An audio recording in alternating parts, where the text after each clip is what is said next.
मुझे ऐसा लगता है कि लोग ज़्यादातर अपनी क्रेडिट हिस्ट्री को या अपना डेटा को ख़राब करते हैं जब उनके घर में कोई शादी आती है।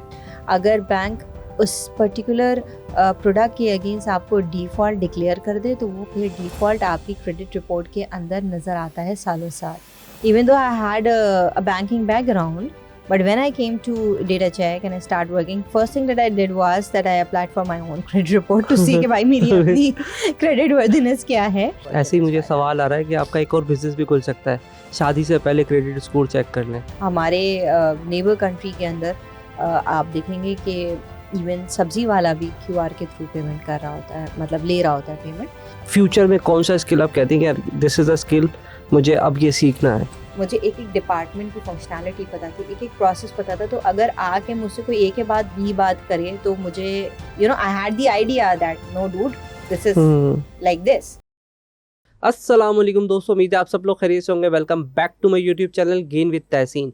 आज का जो हमारा टॉपिक है ना वो फाइनेंशियल अवेयरनेस है, यानी कि हम बीपी चेक करते हैं, हम अपना शुगर चेक करते हैं, तो हमें अपना क्रेडिट स्कोर भी चेक करना चाहिए। ये मैं भी पॉडकास्ट में डिस्कस करने वाला हूँ।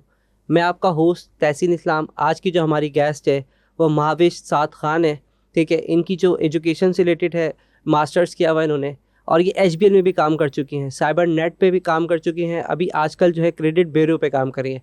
ये क्रेडिट ब्यूरो क्या होता है कि आपके कुछ जो है, जैसे आप लोन के लिए अप्लाई कर रहे हैं, आप कोई क्रेडिट कार्ड के लिए अप्लाई कर रहे हैं, तो आपका क्रेडिट स्कोर देखा जाता है। तो ये सारी चीज़ें मैं इनके साथ डिस्कस करने जा रहा हूँ। एक और बात, मेरे 3.5 लाख से ज़्यादा व्यू हैं लेकिन इतने सब्सक्राइबर नहीं। आप ये चाहते हैं मेरी वीडियो सबसे पहले आपको मिले तो सब्सक्राइब का बटन दबा दीजिए और पॉडकास्ट को एंड तक देखिएगा। Mahavish, thank you so much for coming here, ठीक है। और अस्सलाम वालेकुम। वालेकुम अस्सलाम। सबसे सबसे पहला सवाल मेरा है, क्या आपने अपनी जर्नी को कैसे स्टार्ट किया और exactly what you are doing in the current days? मैंने अपनी जर्नी स्टार्ट की when I was doing my masters, so I was self financing my self since the beginning. I initially join Indus motors, जो आपका podcast पे है, Toyota, 2011-12 के अंदर, while I was doing my MBA. उसके बाद I joined CyberNet. I spent good 10 years with CyberNet. I was by the time I was leaving, I was heading one of the teams there. Then I joined HBL. For 3 years I worked with HBL, and currently I'm associated with DataCheck. DataCheck is the pioneer and first credit bureau of Pakistan. यहाँ पे मैं commercials को head करती हूँ, जिसके अंदर इनकी sales, marketing और ऑपरेशंस जो है वो सारा डोमेन जो है वो आता है। तो किस चीज़ में सबसे ज़्यादा मज़ा आया? क्योंकि साइबर नेट तो मुझे याद करता है बहुत ही फेमस कंपनी थी उन दिनों में, क्योंकि वही एक कंपनी जो इंटरनेट प्रोवाइड करती थी कि साइबर का नेट ले लें, साइबर का नेट ले लें। Not exactly what the department, आप किस डिपार्टमेंट में थे उस टाइम पे? ये जो आप बात कर रहे हैं, ये आप बात कर रहे हैं डायल अप के ज़माने की। जी जी जी जी, 2011-12 के inception and initial days of internet in Pakistan. But by the time when I joined, I was looking after the business side और टोटल B2B जो सेल्स होती है उसके अंदर we were dealing with all the MNCs, small SMEs। उनके साथ हम उनके इंफ्रास्ट्रक्चर और कनेक्टिविटी के सॉल्यूशंस प्रोवाइड कर रहे थे। तो it was a very interesting time. I have spend good 10 years। मैंने बिल्कुल इनिशियल फेज से स्टार्ट किया था और बड़े मैंने लाइफ जर्नीज जो हैं वो उस कंपनी के अंदर देखी हैं, काफ़ी ग्रो किया है वहाँ पे। तो एक्साइटिंग टाइम्स एट साइबर। उस टाइम पे तो ई-कॉमर्स भी नहीं था और ये सारी चीज़ें भी नहीं थी, कि एक ही कंपनी थी जिसको हम जानते थे, क्योंकि हमें सिर्फ इंटरनेट चाहिए होता था। तो सारी कॉम ही बोलती थी भाई साइबर से ले लो साइबर। अब तो खैर इतने मल्टीपल आ गए, आई थिंक लोग। और साइबर की आई थिंक ईमेल आईडी भी होती थी कि भाई साइबर की ईमेल आईडी है। जी, डोमेन रजिस्ट्रेशन हुआ करती थी, अगर साइबर की है तो वो बड़ी प्राउड फील करते थे। वो वो हम एज अ बिजनेसमैन में उसमें प्राउड फील करते थे। That time was I think ये जीमेल भी और ये जी सूट की आईडीज भी नहीं होती थी। देखिए इनिशियली भी यही है, डिपेंड्स कि how you are sustaining in a competitive environment. When even when I am joining any company, I'm being very selective कि top of the line हो, best in their own business हो। CyberNet no doubt has its own niche, बहुत साफ़ सुथरा और बहुत customer focused company है। तो if you spend good time with them तो यू अंडरस्टैंड द वैल्यू जो कस्टमर्स को दी जाती है वहाँ पे, and the quality of service that's at par. Then you HBL में आप आ गए उसके बाद, राइट? उसके बाद फिर मैं HBL। तो वहाँ आपका कैसा एक्सपीरियंस रहा सब कुछ? बेहतरीन। HBL एंड एग्जैक्टली आप वहाँ क्या करती थी ये भी ऐड करें। पाकिस्तान का सबसे बड़ा बैंक है HBL, और वहाँ पर जाना और वहाँ पर काम करना इटसेल्फ इट्स एक बड़ा प्राउड वो होता है।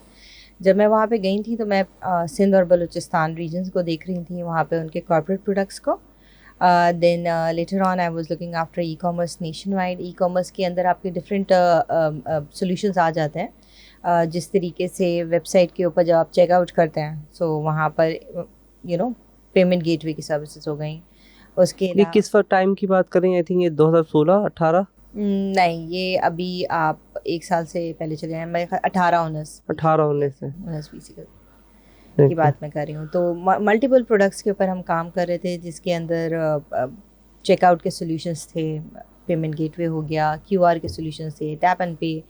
जितनी भी आप ई कॉमर्स ट्रांजैक्शंस की बात कर रहे हैं हम उनको वहाँ पर हैंडल कर रहे थे. एंड अभी करंटली आप क्या कर रही हैं? द थर्ड मंथ इस वक्त नहीं, थर्ड मंथ तो नहीं हुआ. थर्ड वन मतलब थर्ड चीज आ गई ना, पहले हाँ जी, हमारा हाँ जी. थर्ड जर्नी में आ गया. क्रेडिट ब्यूरो है. क्रेडिट ब्यूरो बेसिकली पाकिस्तान के अंदर जो है जितनी भी लैंडिंग और फाइनेंसिंग की सर्विसेज होती है उसमें बैकएंड के ऊपर आपकी जो फाइनेंशियल हेल्थ चेक की जाती है वो वाया क्रेडिट ब्यूरो होती है. And then bank also have their own parameters of checking your credit worthiness. So one of the component and a mandatory component as per state bank guidelines and policies, we are providing it to the banks. तो आपके साथ वो को relation पे होता है. लेकिन तो ये कॉन्फिडेंशियल डेटा आप कैसे आपके पास आ गया? सबसे पहले तो सवाल ये हो गया ना कि आप ठीक है आपने एक एजेंसी खोली, तो did you get permission from the government कि आपके पास उस बंदे का सारी इन्फॉर्मेशन है? जी, जो क्रेडिट ब्यूरोज होते हैं वो स्टेट बैंक के क्रेडिट ब्यूरो एक्ट के थ्रू रेगुलेटेड होता है. It's an entity that's being regulated by state bank.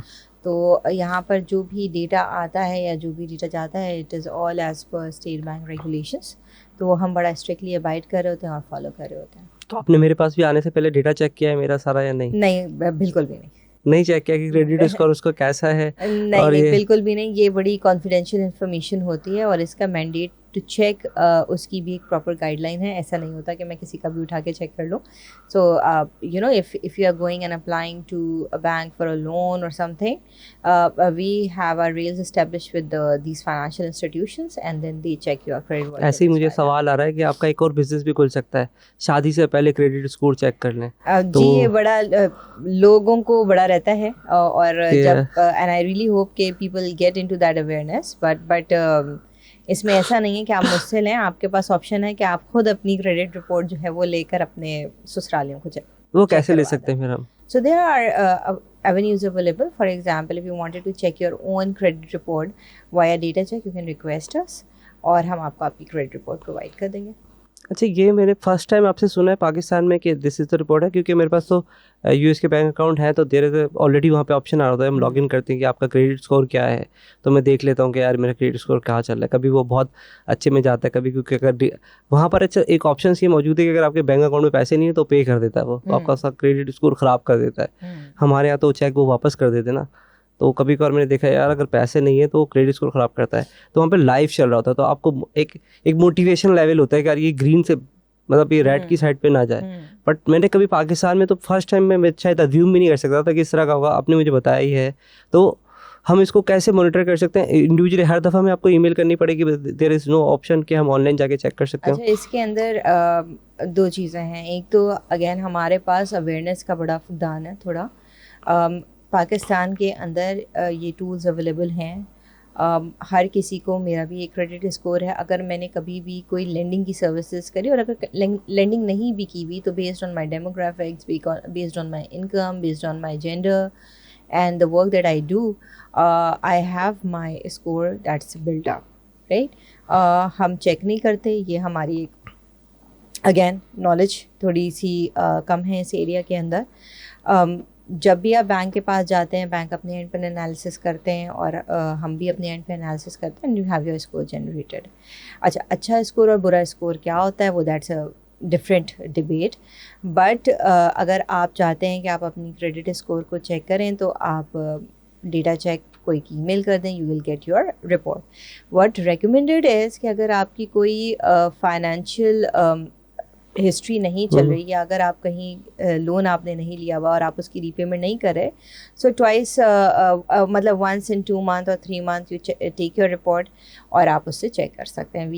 We will also be coming up with one of the tool जिसमें आपको फिर डायरेक्टली हमारे पास भी आने की ज़रूरत नहीं पड़ेगी और आप खुद चेक कर सकते हैं. तो बड़ा ईजी प्रोसेस होता है और once you take your report you'll get the idea, क्योंकि होता ये है और मैंने देखा भी ये है कि कई दफ़ा तो आप बैंक जब जाते हैं और लोन लेते हैं तो आपको इसलिए नहीं मिलता है लोन क्योंकि आपकी या तो फाइनेंशियल स्ट्रेंथ नहीं है या फिर आप रीपेमेंट उस तरीके से नहीं कर सकते, but they are very very good profiles. जब मैं यहाँ पर आई थी तो आई गॉट अ कॉल कि हमें प्लैटिनम क्रेडिट कार्ड नहीं मिल रहा है या हमें top of the line credit card नहीं मिल रहा है, and I am talking about the C level suite who was you know asking me this question and can you check कि व्हाट्स द इशू। तो हम कई दफ़ा बहुत सारे क्रेडिट कार्ड्स अपने पास ले लेते हैं और उनमें से कोई एक मैंने यूज़ अगर मैं नहीं कर रही तो मैंने उसको छोड़ दिया, साइड पे कर दिया, एंड उसकी आपके pass on top of it जो एनुअल चार्जेस हैं या कोई पेनल्टी चार्जेस हैं वो लगते जा रहे हैं, और क्योंकि हम यूज़ नहीं कर रहे तो हम उसको इतना ज़्यादा कंसिडरेशन के लिए अंदर भी नहीं ले रहे होते हैं कि एक साइड कर दिया है। बट उसकी जो रीपेमेंट है, अगर आप वो रीपेमेंट टाइम के ऊपर ना करें तो वो आपके स्कोर्स को ख़राब कर रहा होता है। अगर बैंक उस पर्टिकुलर प्रोडक्ट के अगेंस्ट आपको डिफ़ॉल्ट डिक्लेयर कर दे तो वो फिर डिफ़ॉल्ट आपकी क्रेडिट रिपोर्ट के अंदर नज़र आता है सालों साल। So that is one thing an individual needs to understand कि अगर आपने कोई क्रेडिट कार्ड्स लिए हुए हैं या अगर आपने लोन फैसिलिटीज़ ली हुई हैं तो how important it is to pay back those loans on time, to pay back all those, and if you are closing a card to close it permanently, get an NOC from the bank that you have closed the card, and then also check your credit report at the same time कि वहाँ पे कुछ reflect तो नहीं हो रहा, और in case reflect हो रहा है तो आप अपने इंस्टीट्यूशन या फिर क्रेडिट ब्यूरो से उसको चेक करवा सकते हैं और चेंज भी करवा सकते हैं। तो all these options are available, but important is कि आप उसको चेक करवाएं, आप उसको रेगुलर मॉनिटर करें, और सबसे इम्पॉर्टेंट ये कि जो अगर आपने कोई लोन्स लिए हुए हैं या क्रेडिट कार्ड लिए हुए हैं उनको टाइमली रीपे करें। अरे ये तो कोई भी नहीं करता है, तो मैं भी नहीं करता कि अगर एक दो क्रेडिट कार्ड है, अगर एक नहीं चल रहा तो साइड पे रखा हुआ है। हाँ, साइड पे रखा हुआ है, बेशक उसको यूज तो ना शायद करें, बंद भी हो गया अगेंस्ट। हाँ, तो देन आप सबसे पहले अपनी एक रिपोर्ट लेकर चेक ज़रूर कर लें कि कहीं आप डिफ़ॉल्ट में तो नहीं है या कहीं आप ओवर 60-90 DPD में तो नहीं जा रहे हैं। 60-90 DPD वो होता है कि अगर आपने 6 महीने तक अपने पैसे नहीं पे करें।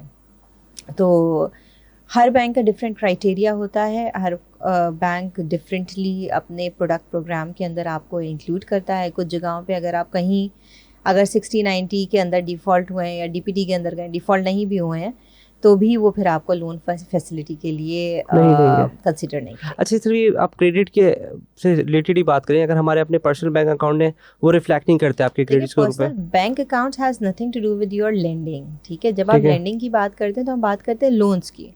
अब लोन्स के अंदर किसी भी तरीके का लोन आ जाता है, कोई भी, अगर आपने रिवॉल्विंग फाइनेंस लिया हुआ है तो वो भी आ जाता है, आपका क्रेडिट कार्ड्स आ जाते हैं, आपके पर्सनल लोन्स आ जाते हैं, आपके कार लोन्स आ जाते हैं, ऑटो लोन्स आ जाते हैं, हाउस फाइनेंसिंग आ जाती है।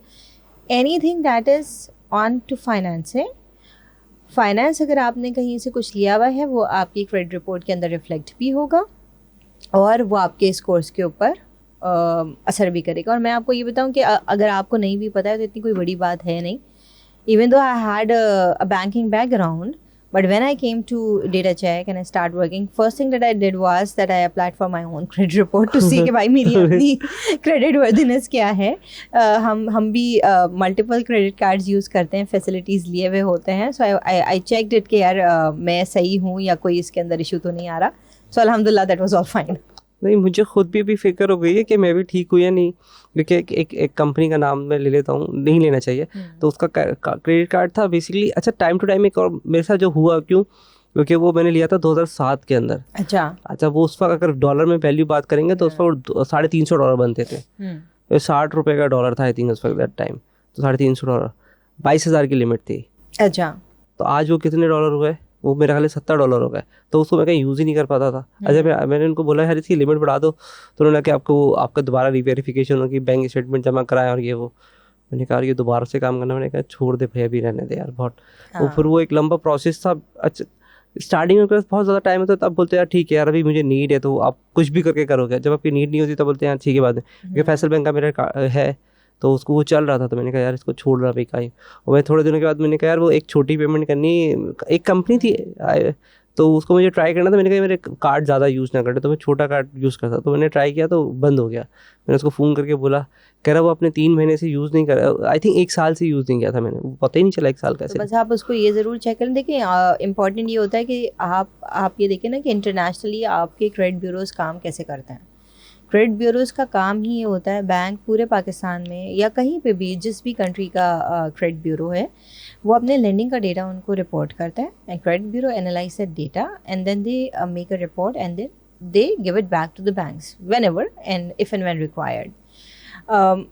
लोगों को ये भी अवेयरनेस होनी चाहिए कि हाउ योर स्कोर वर्क्स, कौन कौन सी चीज़ें हैं जो आपके स्कोर को ट्रिगर कर रही होती हैं। एक्जैक्टली ये मेरा क्वेश्चन था नेक्स्ट कि कैसे हम इसकी स्कोरिंग को कैसे अपडेट करेंगे। देखिए आपने अपना अच्छा स्कोर किस तरीके से बिल्ड करना है, ये बड़ा इम्पोर्टेंट है, चाहे आपका अनकरीब लोन लेने का कोई प्लान हो या ना हो। बड़ा आसान होता है कि अगर आपके क्रेडिट कार्ड्स हैं और उसके थ्रू आपने कोई बिल पे किया हुआ है, तो आप अपने क्रेडिट कार्ड की जो रीपेमेंट है उसको रेगुलर रखें, विदिन 60 डेज रखें। कई दफ़ा होता ही है कि लोग कहते हैं कि चलो 60 नहीं 90 में कर देते हैं क्योंकि ज़्यादा से ज़्यादा मार्कअप लग जाएगा, ठीक है, नेक्स्ट मंथ हम पे कर देंगे। लेकिन जैसे ही आप 30 से 60 के अंदर जाते हैं, ट्रिगर अलार्म जनरेट हो जाता है, आपकी डेलिक्वेंसी बढ़ना शुरू हो जाती है और आपका स्कोर भी ख़राब हो जाता है।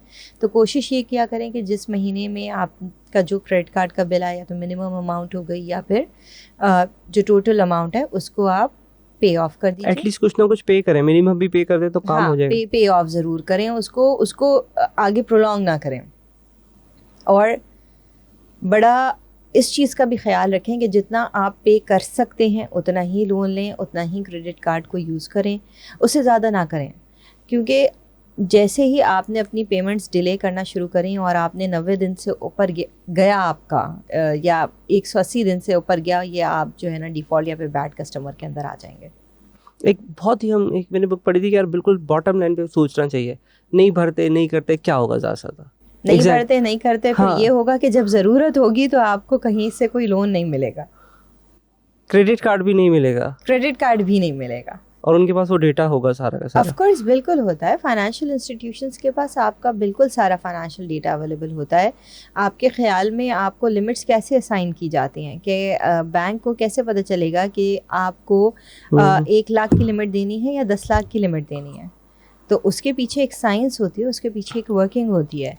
बैंक को ये बिल्कुल पता होता है, इसको हम कहते हैं DBR, कि आप अपना डेट रिटर्न जो है वो कितना कर सकते हैं। आपने अगर 4 जगहों से 2-2 लाख के लोन्स लिए हुए हैं तो बैंक को पता है कि टोटल डेट आपके पास जो है वो 10 लाख का है, और वो उसी के अकॉर्डिंगली अगर आप 5वीं 6ठी जगह पे जाएंगे तो आपका क्रेडिट की लिमिट असाइन करेगा। तो ऐसा नहीं है कि विदाउट एनी वो आपको वो देखेंगे कि रीपेमेंट आपकी कैसी है, आप रीपेमेंट कर भी सकते हैं या नहीं कर सकते। अच्छा, आपको तो वैसे ही पता को गूगल जो है वो हमारा सब कुछ, आपके आने से पहले मैं कुछ रिसर्च कर रहा था दोपहर में, जब रात को लेटने लगा ना तो एक रील खुद ही आ गई। अच्छा।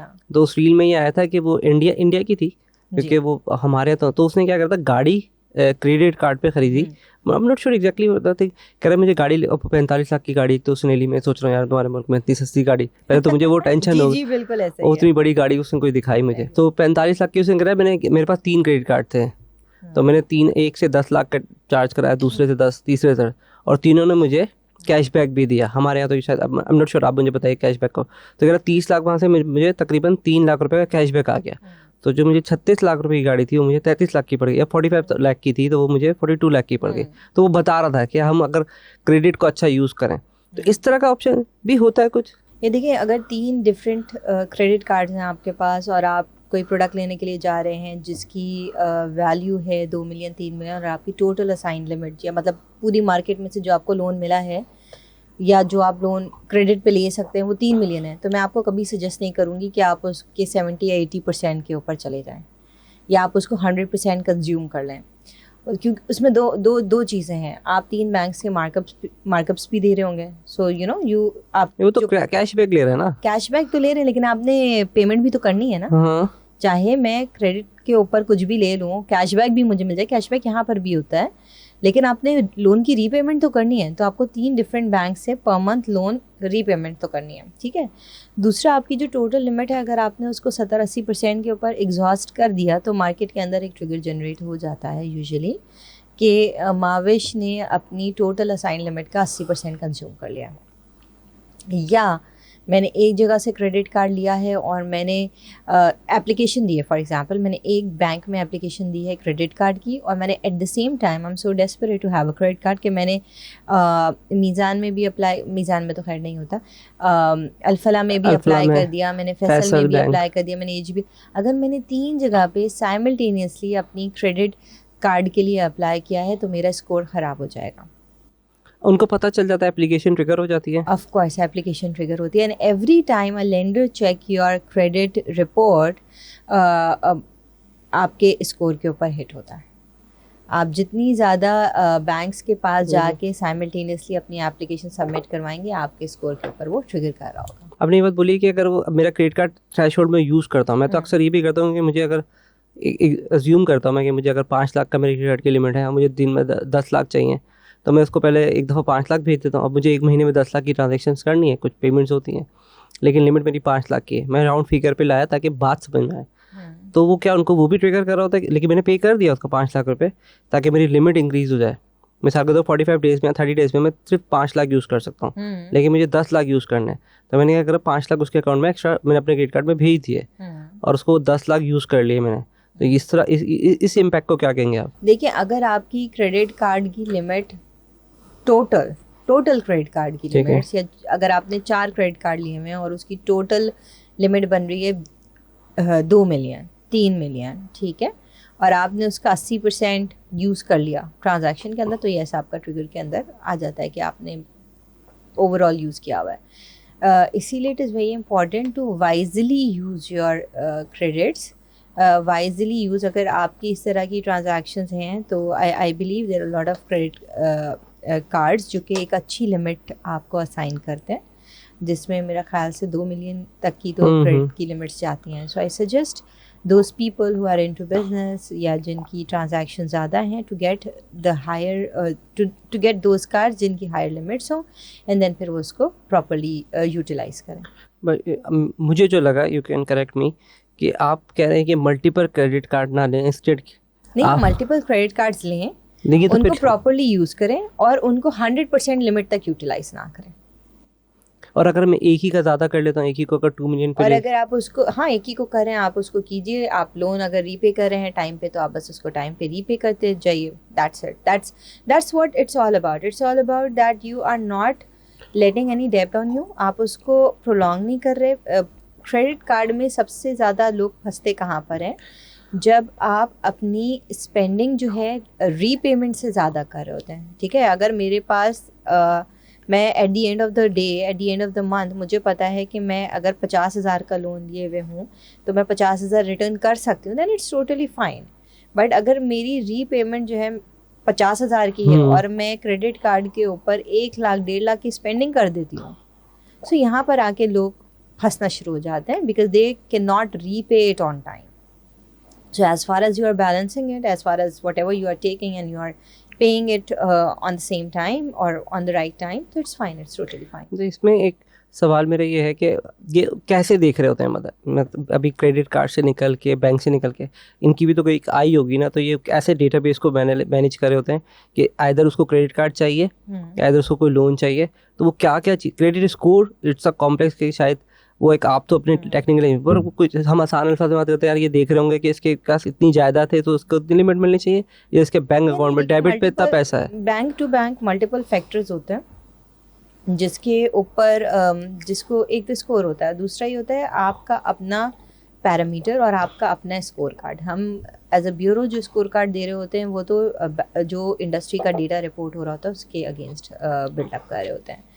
बट बैंक्स के अपने भी क्राइटेरिया, अपने भी पैरामीटर्स होते हैं कि अगर फॉर एग्जांपल कराची, लाहौर, इस्लामाबाद है तो उसकी क्या वेटेज है, सेकंड टियर सिटी की क्या वेटेज है, थर्ड टियर सिटीज़ की क्या वेटेज है, फिर अगर आपका बिजनेस है तो क्या वेटेज है, अगर आप कहीं एम्प्लॉय हैं तो क्या वेटेज है, फिर आपकी सैलरी की क्या वेटेज है, आपकी जेंडर की क्या वेटेज है, डेमोग्राफिक्स की क्या वेटेज है। So there are multiple weightages जो कि बैंक अपने पास भी रखते हैं। Then there are 2 types of lending, secured and unsecured lending. एक तो कोलैटरल बेस्ड होती है जिसमें वो आपका घर है या कोई भी गारंटी लेकर के आपको लोन दे रहे होते हैं। कुछ ऐसे होते हैं प्रोडक्ट जिसके अंदर गारंटी नहीं होती, जिसके अंदर आपके पर्सनल लोन्स हो गए या फिर आपके कार लोन्स हो गए। वहाँ पे बैंक की internal evaluation backed by your credit report, backed by your NADRA की वेरिफिकेशन हो गई, backed by your AML CFT वगैरह की जो वेरिफिकेशन है, जो उनकी इंटरनल जो वेरिफिकेशंस हैं वो फिर एक कंप्लीट है। देखिए जो हम प्रोवाइड करते हैं that is one of the component. Then bank also has their own criteria कि आपको किस क्राइटेरिया के बेस पे देना है। तो ये पूरा का पूरा सिस्टम है जो बैकएंड के ऊपर चल रहा होता है। मतलब उनके पूरे क्राइटेरिया का सिस्टम है। वी कैन नॉट अज्यूम कि उसने मेरा बैंक अकाउंट देखा है या मेरा बिजनेस देखा है या मेरा हाँ, उनका फैमिली अपना बैकग्राउंड criteria देखा, है उनका और एक उसमें अपना हो सकता है कि वो सारी चीज़ें देख रहे हो सकता है उसमें से कोई 5 या 6 चीज़ें देख रहे हो। तो yes, depend culture, area, location, feasibility depend के। ये करता है कि उन्होंने उस प्रोडक्ट के अगेंस्ट अपने एंड पर क्या पॉलिसी या क्या रेगुलेशन जो है वो बनाई हुई है। अच्छा, इसमें एक चीज़ था, यू कैन मतलब बता सकती हैं कि मुझे, क्योंकि मैं यूएस में देखा है मैंने, अगर हम वहाँ उस पर बिल भी पे नहीं करते हैं इन टर्म्स ऑफ उनके कार्ड से, यहाँ तो हम क्रेडिट कार्ड की बात करें, वहाँ तो डेबिट भी शायद इंक्लूड होता है। क्रेडिट और डेबिट उनका इंक्लूड है। डेबिट के ऊपर तो नहीं होता, लेकिन वो डेबिट पे भी उन्होंने स्कोरिंग दी हुई है। ओके अगर आप बोलेंगे तो मैं ऑफ द रिकॉर्ड आपको दिखाऊंगा, लॉग इन करके लाइव दिखा रहा होता है वो स्कोरिंग मुझे। ओके तो वो अगर हम पे नहीं करते बिल भी, वो उसको भी माइनस करते हैं। जैसे मैंने एक दफ़ा उसके साथ पे किया बिल, मेरा दिल नहीं करा इससे पे करने, अगले महीने मैंने किसी और से पे कर दिया, पर वो वहाँ ट्रिगर कर रहा होता है। देखिए बिल्कुल, यहाँ पाकिस्तान के अंदर भी मल्टीपल कंपनीज के अपने स्कोर्स हैं, ठीक है। फॉर एग्जांपल अगर आप किसी टेलको में चले जाएं तो हो सकता है कि उन्होंने अपना भी एक स्कोर बिल्ड किया हुआ हो, कि आप जो हाँ। सेल फ़ोन यूज़ करते हैं उसकी रीपेमेंट के बेसिस के ऊपर, उसकी चीज़ों की बेसिस के ऊपर वो अपना एक स्कोर बिल्टअप कर रहे होंगे और वो उसको यूटिलाइज़ कर रहे होंगे। तो हर कंपनी इंडिविजुअलिटी के अंदर तो अपने स्कोर्स बिल्टअप कर रही होती है। इवन बैंक्स भी अपने स्कोर्स बिल्टअप कर रहे होते हैं। इंटरनेशनली क्रेडिट ब्यूरोज जो हैं वो एक सिंगल रेपोजिटरी होता है फॉर एवरीथिंग, जिसके अंदर यूनिवर्सिटीज़ भी इंक्लूडेड होती हैं, हॉस्पिटल्स भी इंक्लूडेड होते हैं, जो कि सारे के सारे अपना डेटा प्रोवाइड कर रहे होते हैं। पाकिस्तान के अंदर फॉर नाउ हमारे पास जितने भी फाइनेंशियल इंस्टीट्यूशंस हैं वो by law they report the data, जिसके अंदर they are not limited to the banks, but उसके अंदर जितने भी आपके NBFC, NBFI, जिसमें आपके नैनो लोन्स हो रहे हैं, या फिर आपके बाय नाउ पे लेटर के, as far as they are regularized and have authorization by the government, they provide us the data. आपको क्या बिगेस्ट चैलेंज आता है while you are checking the data? जब आपका पूरा डेटा देख रहे होते हैं, कम्युनिकेट कर रहे होते हैं, तो इस पूरा स्कोर के अंदर लोगों को आप क्या देखते हैं कि लोग ये ज़्यादा मिस्टेक्स कर रहे हैं या चैलेंज कह रहे हैं इसको, या बिगेस्ट मिस्टेक्स आसान होगा आई थिंक कि लोग ज़्यादातर क्या गलती कर रहे हैं? देखिए हमने रिसेंटली एक ये अवेयरनेस प्रोग्राम स्टार्ट भी किया है, और हम वीकली बेसिस पे on an individual for an individual ये दे रहे हैं, जिसमें हम ये बताते हैं कि आपको क्या चीज़ें करनी चाहिए और क्या नहीं करनी चाहिए। जिस तरीके से मैं अभी आपको ये बता रही थी कि आप लोन रीपे कर लें टाइम के ऊपर, एक लिमिट से ज़्यादा आप लोन्स ना लें, मल्टीपल अगर फैसिलिटीज़ आप ले रहे हैं तो उनको फिर आप मैनेज करें प्रॉपर्ली। और सबसे इम्पॉर्टेंट बात यह है कि अगर आपने कोई लोन लिया हुआ है या आपने कोई नहीं लोन लिया हुआ है, तब भी आप 2 महीने में, 1.5 महीने में एक दफ़ा अपनी क्रेडिट रिपोर्ट ज़रूर चेक कर लें कि कोई ऐसी चीज़ तो नहीं है कि किसी बैंक ने गलत रिपोर्ट। तो ब्लड प्रेशर की तरह से लग रहा है मुझे, आपने जिस तरह से बोला है महीने में एक दफ़ा चेक कर लें, महीने में नहीं, ये तो एक ब्लड दफ़ा, प्रेशर नहीं लेकिन तो 2 40 के महीने बाद में, ब्लड प्रेशर हाँ, चेक कर लें। ये बड़े इंपॉर्टेंट है। देखिए informed decisions, financial awareness and then आपकी सेल्फ वर्थिनेस। सबसे इम्पॉर्टेंट बात ये कि मुझे पता हो कि मेरी सेल्फ वर्थिनेस क्या है। अगर मैं कल को कोई घर लेने की प्लान कर रही हूँ या मैं कोई गाड़ी लेने की प्लान कर रही हूँ, और वो मैं प्लान कर रही हूँ कि मैं बैंक से लोन लेके प्लान करूँगी, तो एक प्लानिंग भी तो चीज़ होती है ना। आप लोगों को लोन क्यों ग्रांट नहीं होते, वो इसी वजह से नहीं होते कि कहीं ना कहीं उन्होंने अपनी क्रेडिट हिस्ट्री के अंदर या अपनी बैंक के अंदर कोई ना कोई मिस्टेक की हुई है, ठीक है। ये भी हो सकता है कि आपका रिकॉर्ड कहीं अपडेट ना हुआ हो प्रॉपर, बैंक ने उसको रिपोर्ट ना किया हुआ हो। तो by checking it on some frequency may not be 1.5 महीना 2 महीना नहीं, लेकिन अगर आपने साल में 2-3 दफ़ा भी उसको चेक कर लिया, आपको एटलीस्ट ये पता है कि आपकी फाइनेंशियल स्टैंडिंग क्या है। आपको ये पता है कि हाँ, मेरे सारा रिकॉर्ड सेट है, मैं किसी भी बैंक के पास जाऊंगा तो मुझे लोन भी मिल जाएगा, मुझे चीज़ें भी मिल जाएंगी। So this is also a peace of mind provided कि हम जिस तरीके की जगह पे रहते हैं, पाकिस्तान के अंदर इन्फ्लेशन हिट की हुई है, आपको किसी भी वक्त इमरजेंसी लोन की ज़रूरत पड़ सकती है। सो ये वाली सारी चीज़ें होंगी तो आप आगे का कुछ प्लान कर सकते हैं। थोड़ा सा ऑफ द टॉपिक बात करूँ मैं हाँ जी, आपसे, बिल्कुल। इमेजिनेशन पे जाना चाहता हूँ मैं, क्योंकि टॉपिक इमेजिनेशन से बहुत ज़्यादा रिलेट कर रहा है। ये क्योंकि आप रियलिटी से बहुत रिलेट करता नहीं है, देखिए, आपने कहा imagination से तो आपको नहीं। कभी ज़रूरत पड़ सकती है, हाँ। आपको कभी हो सकता है, जैसा आप सोचते हैं ऐसा होता है। अगर आपने बुक्स पढ़ी हो, आपने देखा होगा कि जो ज़्यादातर इन्फ्लुएंसर कहते हैं, तो हम ऐसा सोचे ही क्यों। आप ये एक बिल्कुल बात है ना, सोचें। मतलब मेरा पॉइंट समझी, क्योंकि आप सोच रहे हैं कि आपको कभी ज़रूरत पड़ सकती है, तो देखिए, जैसा आप सोचते हैं वैसा ही होता है। आप ना सोचें, आप बिल्कुल ना सोचें कि आपको कभी गाड़ी लोन पे लेने की ज़रूरत हाँ, पड़ेगी, ठीक है। यही ये बड़े लोन्स है ना, या आपको घर लोन पे लेने की, लेकिन क्रेडिट कार्ड तो हर दूसरा बंदा यूज़ करता है, ठीक है। क्रेडिट कार्ड के ऊपर लिमिट्स भी हर दूसरा बना, और कुछ नहीं तो आप इसलिए भी क्रेडिट कार्ड बना लेते हैं क्योंकि मल्टीपल जगहों के ऊपर आपके डिस्काउंट्स होते हैं, ठीक है। आज कल जिस तरीके से हमारी इकोनॉमी चल रही है, एवरीवन थिंक्स लाइक दैट कि सही है। मैं तो बहुत सारे लोगों को देखा है जो किसी रेस्टोरेंट में जा रहे होते हैं तो एक दूसरे से पूछ रहे होते हैं, यार तुम्हारे पक्का पास कार्ड है, फैसल का कार्ड है, या तुम्हारे पास हमारे तो HBL का ग्रुप में कार्ड चल रहा है, होता है। या इसका कार्ड है। सो देखिए, दिस इज़ अ नेसेसिटी। आप बड़े लोन्स के ऊपर जाएं या ना जाएं, लेकिन अगर आप खाना भी खा रहे हैं और खाने का बिल आप क्रेडिट कार्ड, तो आप लोन पे खाना खा रहे हैं, आप उसकी डायरेक्ट पेमेंट करके नहीं खा रहे हैं। So directly indirectly you are using it. So when you are using it, then you need to use it adequately and in a right way. So that's the only thing. और अगर कभी देखें, हर कोई उस 27-28 साल के अंदर इतने पैसे नहीं जमा कर लेता कि वो राइट अवे अपनी गाड़ी ख़रीद ले या अपनी बाइक ख़रीद ले। चले हम बड़े पे नहीं जाते, छोटे पे चले जाते हैं, बाइक ख़रीद ले। तो अगर आप 25 साल के हैं, 26 साल के हैं, आप अपनी यूनिवर्सिटी या अपना कोई मास्टर्स कर रहे हैं, साथ में जॉब कर रहे हैं, you decided to have your own vehicle and you decided to buy a new vehicle, so you're applying for a loan, and for that purpose you need to see कि आपने इससे पहले जो भी अपने फाइनेंशियल चीज़ें की हुई वो मामलात सीधे हों। मुझे ना खुद याद आ गया, हमारे तो अक्सर ग्रुप में चलता है, यार तुम्हारे पास HBL का क्रेडिट कार्ड, HBL का कार्ड है, या बैंक ऑफ अमेरिका का कार्ड है, या इसका कार्ड है, तो वो मुझे चाहिए। तो फिर बोलता है हाँ मेरे पास है, बोलता है मेरे पास है, यार वो घर पे छोड़ So this देना। is how you go to restaurants use के, चल यार रहा जिसके पास है, जहाँ पे सबसे अच्छा डिस्काउंट चल रहा होता है, चीज़ें हैं, तो आप वहाँ से फिर यूज़ कर रहे हो। तो ये और तो आई सब थिंक use अभी कर रहे हो। रिसेंटली बहुत ज़्यादा हो गया, ये मुझे करंट ईयर में तो मुझे बहुत ज़्यादा लग रहा है, इस साल 2024 के अंदर मुझे तो बहुत ज़्यादा एक मूवमेंट सी लगी है कि ये कार्ड के अंदर या तो इन्होंने कोई पॉलिसी रिवाइज की है, हर चीज़ पे डिस्काउंट दिया, तो अब हम आपस में कम्युनिकेट करें तुम्हारे पास कौन सा कार्ड है, और रेस्टोरेंट भी हम वो सिलेक्ट कर रहे हैं। का तो ऐसे नहीं लेना देना, ये जो आपकी एक तरीके से क्या मैं बोलूँ, जो कंपनीज हैं वो अगर देखें आप कार्ड को हटा भी दें, तो आप किसी रेस्टोरेंट पे जाएं तो वहाँ पे 30-40% का डिस्काउंट लगा हुआ होता है, ठीक है। यूजुअली ऑन दी ओकेजन के, ईद पे लगा दिया, बकरीद। कार्ड्स के ऊपर वही डिस्काउंट पास ऑन करने का एक सिर्फ एज ये होता है कि आपको मालूमात हैंडी मिल जाती हैं, ठीक है। कराची के अंदर कुछ रेस्टोरेंट्स ऐसे हैं जिनका मुझे नाम भी नहीं पता, लेकिन अगर मैं बैंक की जो मेरे पास पोस्ट आती हैं, या जो बैंक की वो आती है कि इन चीज़ों के ऊपर डिस्काउंट है, वहाँ पे आप पढ़ते हो तो आपको पता चलता है अच्छा ये भी एक कोई रेस्टोरेंट है। So you are getting the edge from that.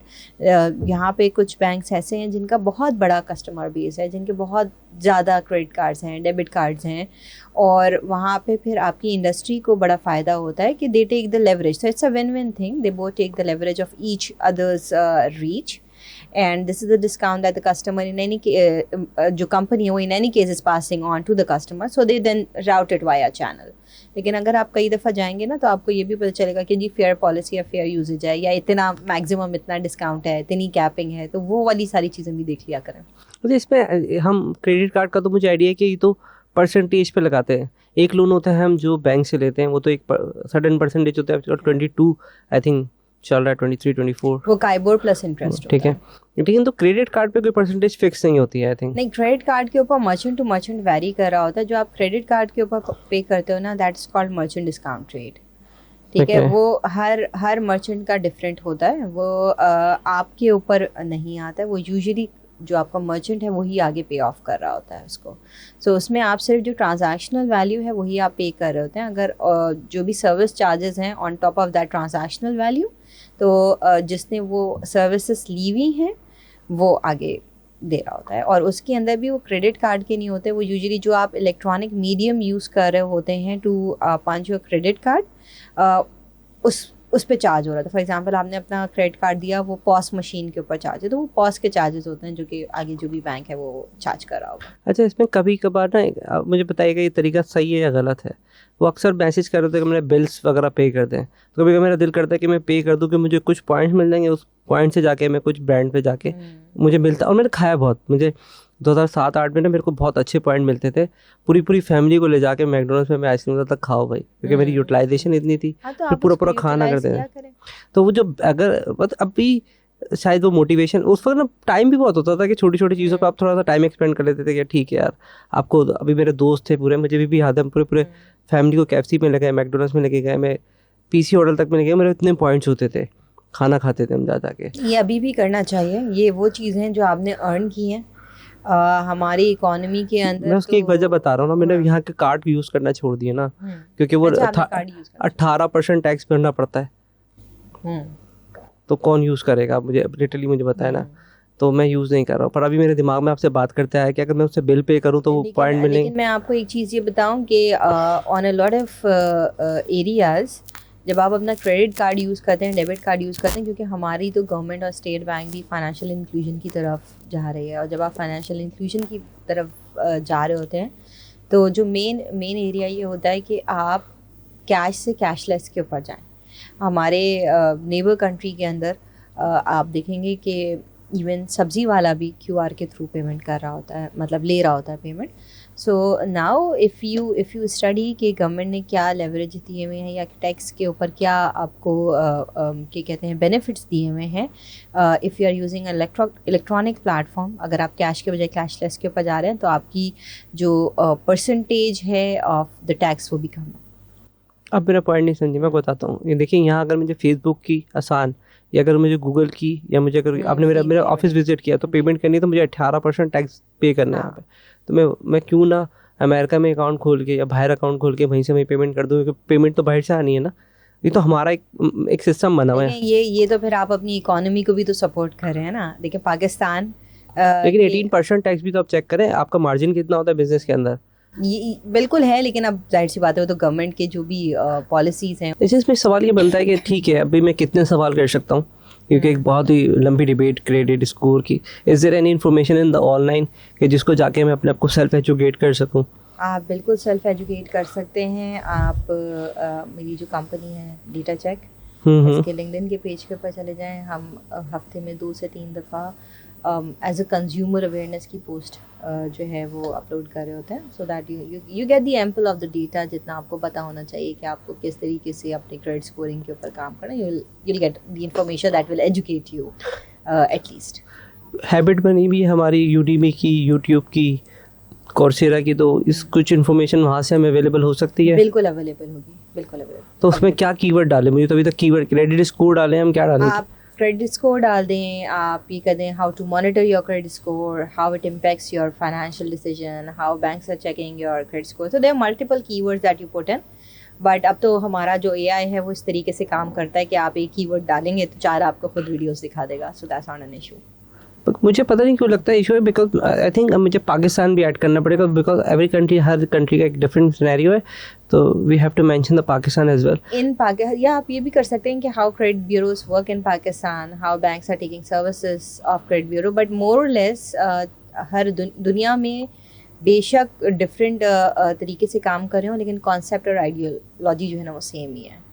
So you'll get an idea of how overall things works, और आपको किस तरीके से फाइनेंशियली ख़ुद को देख के चलना है कि आपने किस तरीके से लोन्स लेने हैं, कैसे पे ऑफ करना है, कैसे अपनी क्रेडिट रिस्क को कम करना है, रिस्क एक्सपोजर को कम करना है, and then you know that's the way to survive. या कोई एक बुक या कोई इन्फ्लुएंसर जिसको आप कहते हैं इसने मुझे इंस्पायर किया अपनी ज़िंदगी के अंदर?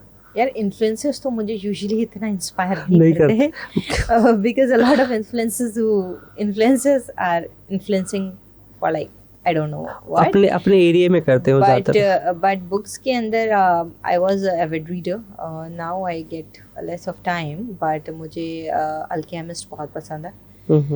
मैं यूजुअली जो है वो इसी तरीके की बुक्स पढ़ी होती हूँ, so that's one of my favourite book. और कुछ लोग हैं जिन्होंने बड़ा सपोर्ट किया है, इंस्पायर किया है throughout my journey, but they are not actually the influencers, but yes they have mentored me a lot, and they have, you know, helped me shape myself the way I am at this point of time. As you said mentor, तो मेरा वही एक सवाल कि कोई एक ऐसी advice आपको अपने मेंटोर से मिली हो जो आप हमारे साथ शेयर करना चाहते हो? हाँ, मुझे मैं बल्कि एक आपसे वाक़या शेयर करती हूँ. When I was expecting my first child, I was thinking to give it a break, and then one of my very senior, they were like कि ये कोई हल नहीं है, ये तो सब लोग ही करते हैं. You need to, you know, go with the consistency. So consistency and you know, focus is one thing that I've learned. कि आपने कोई भी काम करना है तो आप एक तो बड़ा आपका ना एक अप्रोच होनी चाहिए कि आपने अगले 5, 6, 7 साल के अंदर, और अगर आप इतनी लंबी प्लानिंग नहीं करते तो एटलीस्ट 1 साल 1.5 साल के अंदर क्या अचीव करना है. So you set your goals and then you work on that goals. That's the only way you know you can succeed in this competitive environment कि जितना कंपटीशन है आजकल, और बहुत बेहतरीन हमारे पास रिसोर्सेज है, हमारे पास बहुत अच्छे ह्यूमन रिसोर्सेज बहुत बेहतरीन है, और इतने अच्छे लोगों के अंदर, इतने अच्छे पूल के अंदर अगर आपने ख़ुद को मनवाना है तो उसका सिर्फ एक ही तरीका है, वो ये है कि आप कंसिस्टेंट रहें, हार्ड वर्क करें और फोकस रहें जो आपका एक गोल है उसके ऊपर. बाकी सारी चीज़ें खुद हो जाएंगी, फिर अल्लाह ताला कर देता है. अच्छा, लकीली हमारे सवाल कनेक्टेड है. इसके बाद मेरा यही सवाल था, तो एग्जैक्टली आपका 5 साल का जो आपके मेंटोर ने एडवाइस दी है, तो आपका अभी क्या प्लान है 5 years next for the 5 year? Next 5 years में 3 years 7 years हाँ, मैंने वही कहा कि आप बहुत लंबा प्लान करते हैं या आप शॉर्ट टर्म प्लान कर रहे होते हैं. प्लान मेरा यही रहता है कि जिस एरिया के अंदर भी मैं काम कर रही हूँ, I try to keep it और to take it on the top.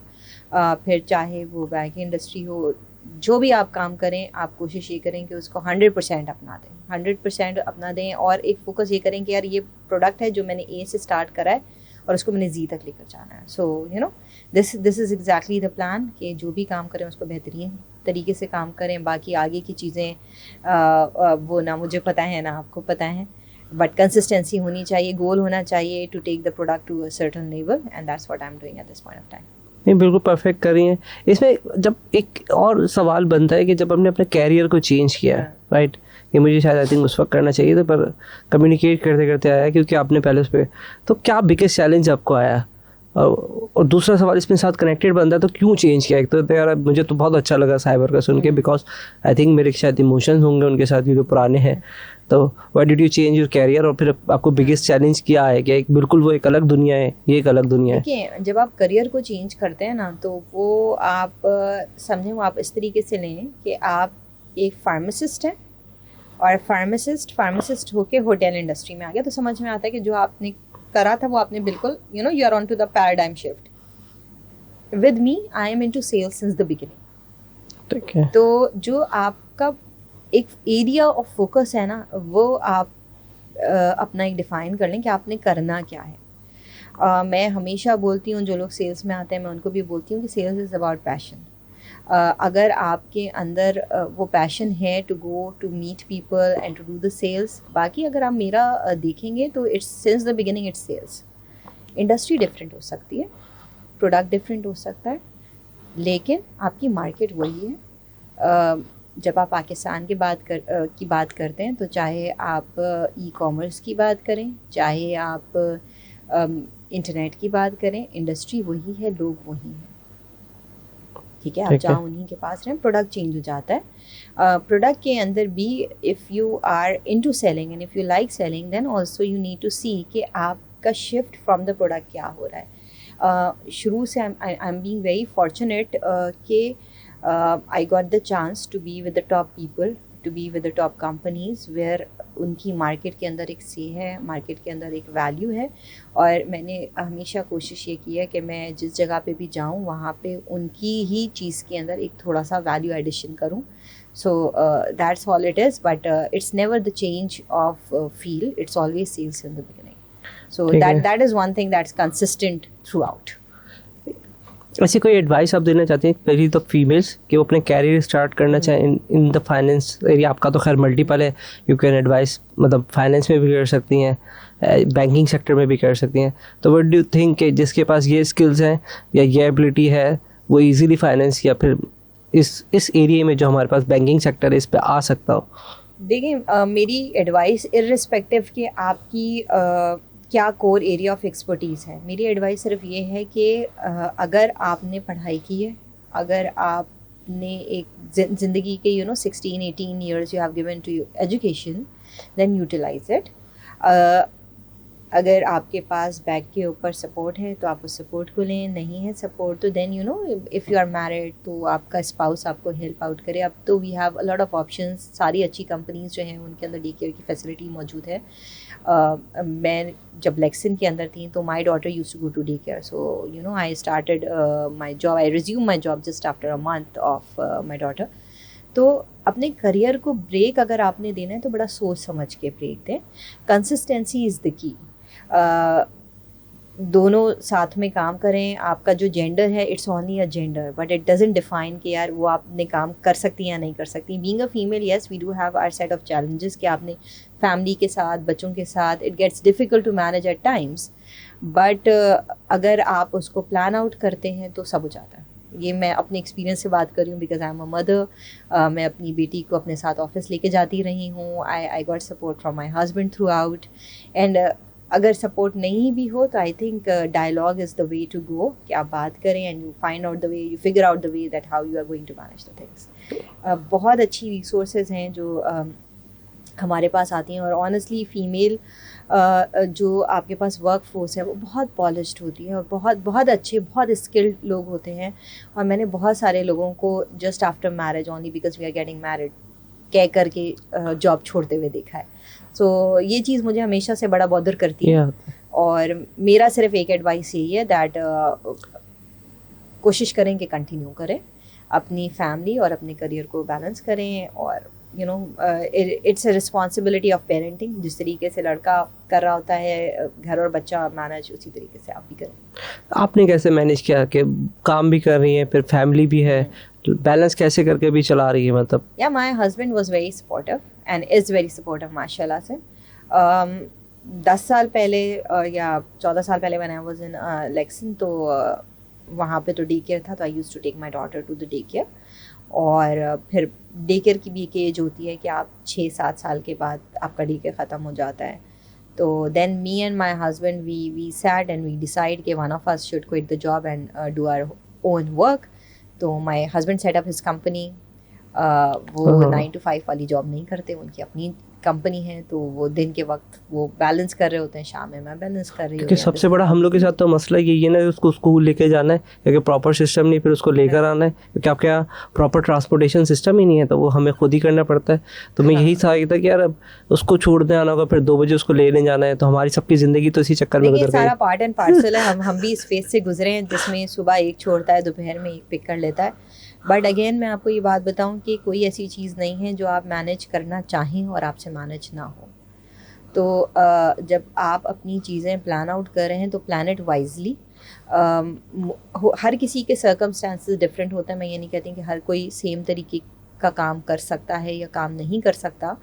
But जब कोविड हिट किया था तो me and my husband we both were working from home, और उस वक्त हम दोनों की 9 to 5 वाली जॉब थी। हम अपनी बेटी के साथ फुल टाइम हुआ करते थे, और फिर जब रिज्यूम हुआ और हम सुबह 9 से 6 बजे तक गायब रहते थे घर से, तो it hit her hard and then we decided कि one of us should quit.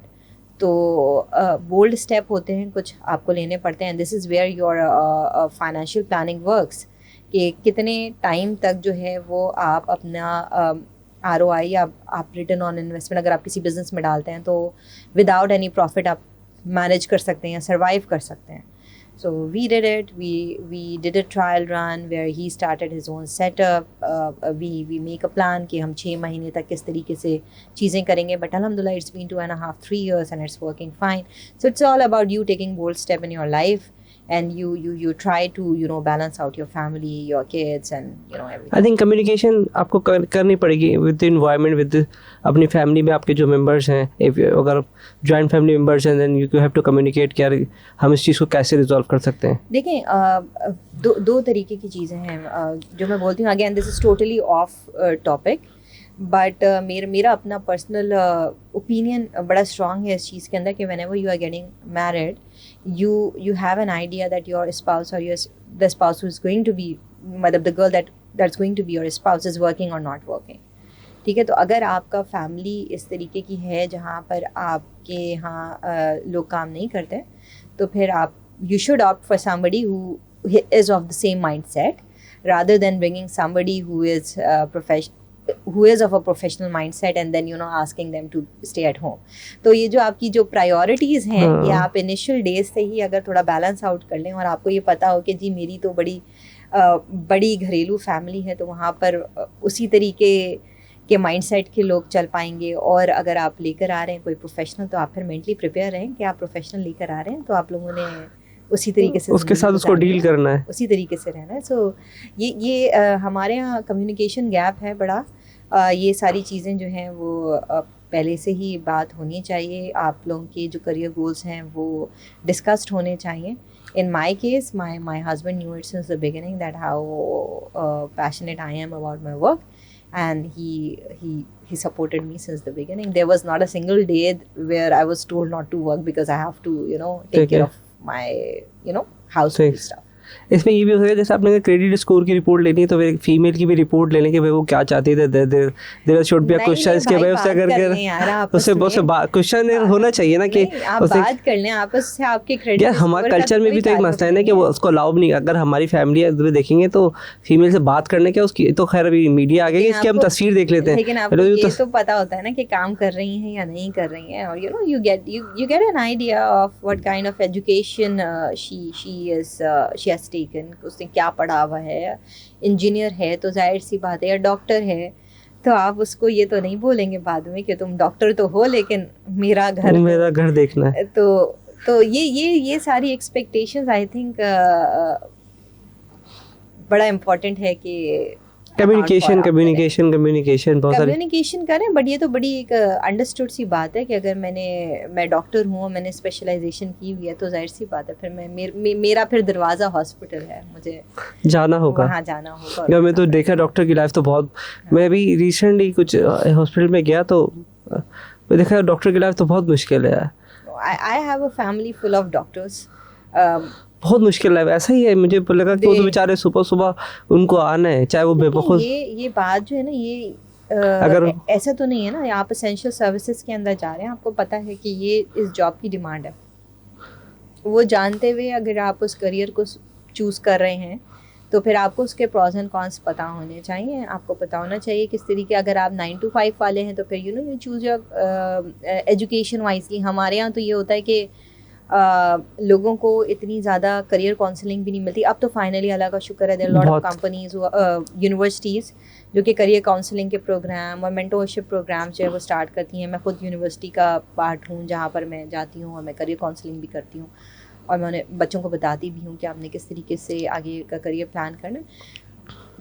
you need to have this clear idea कि आप जिस भी फील्ड में जा रहे हैं उसकी क्या डिमांड है, उसकी क्या, अगर आप ऑन जॉब जाते हैं तो वो कितना क्रिटिकल काम है, वो 24/7 का काम है, वो रोटेशनल काम है। कई दफ़ा लोग सर्विस सपोर्ट या IT सपोर्ट के अंदर स्पेशलाइज्ड होते हैं और फिर वो ये कहते हैं कि यार हमें तो सैटरडे संडे भी नहीं ऑफ मिलता है। That's the field you choose. If you are choosing an essential service and you want to be part of essential service, तो इट विल बी वर्किंग 24/7। तो फिर तो आपके रोस्टर भी लगेंगे और रोटेशनल सर्विसेज के अंदर भी आपको आना पड़ेगा। तो ये चीज़ बड़ा आपको वाइसली चूज़ करें। अब जैसे अगर आप मुझसे बात करें तो मैं सबसे पहले देखती हूँ कि मेरा काम के ऊपर वीकेंड कैसा होगा। So I need the weekend time for myself and my family, so that is my top priority. फिर इसी तरीके से वर्क लाइफ बैलेंस के अंदर आप 9 to 6 या 9 to 7 के बाद आप क्या कर रहे हैं, and then will I be able to give time to my family after that.